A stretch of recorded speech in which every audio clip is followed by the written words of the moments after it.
Hi, my name is Buffy, and I collect comic books. So, the first comic book that I ever got would be Miss Marvel #1. This one came out about 2 years ago, and that is what got me started on comic books. It was really the only one that I was really interested in, and that's actually how Kamala got her name. The main character, her name is Kamala. She is a Pakistani Muslim American girl, and she had a really interesting story, so that's kind of what got me started on comic books and collecting, and then it just spiraled out from there pretty much. So, I have here what is probably the best part of my collection. Don't know if anyone out there is big into comic books, but Stan Lee, pretty much the father of all comics and creator and editor-in-chief of Marvel Comics back in the day. I got a Stan Lee signed and CGC graded Spider-Gwen #1. This came out probably, about a year ago. And, well, no, exactly a year ago actually now. And it was the first ever return of Gwen Stacy since she died in the Amazing Spider-Man comics probably back in the 70s. So caused a lot of commotion in the comic book community, and a lot of people were really excited to see her back. This was basically, it takes place in an alternate universe where instead of Peter Parker being bit by the spider way back then, Spider-Gwen, or Gwen Stacy, gets bit by the spider, and Peter Parker dies instead of her. So it was a pretty cool little alternate universe sort of deal. So yeah.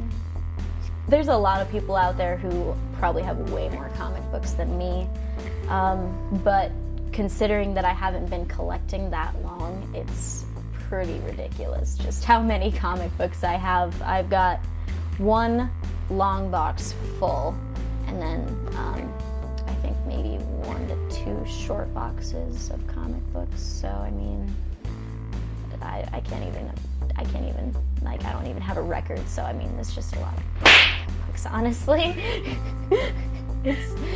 I always think about how much money I've spent on comic books, and I'm like, oh my god, what am I even doing with my life?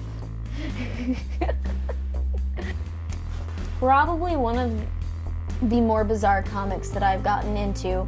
I actually just found it completely randomly.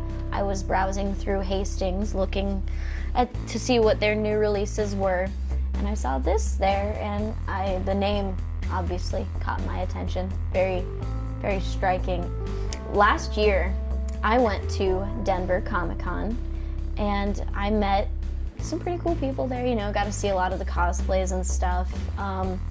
Couple of the people that we got to meet while we were there, Manu Bennett, if anyone out there watches Arrow, it's a great show, by the way, watch it.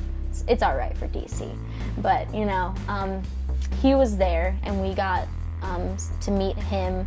He plays Deathstroke on Arrow. Got to meet him and got his signature and stuff, and that was pretty cool. A couple other people that were there that we didn't get to meet, Nichelle Nichols, for Star Trek fans. Star Trek is lame, but whatever, not here to judge. Lou Ferrigno, big buff guy who played the Incredible Hulk on the TV series way back in the day. Too old for you youngins, that's for sure. For anyone out there who saw the new Star Wars movie, they had the woman who played Captain Phasma there, so that was pretty cool. She's also on Game of Thrones, but whatever, Game of Thrones isn't even important. There's just so many people there. They had the girl who plays Marceline on Adventure Time, and her dad, who plays Marceline's dad on the show. They were there, and they actually did a little show playing some of the music that they've done for the series, which is pretty cool, and it was really fun to watch. And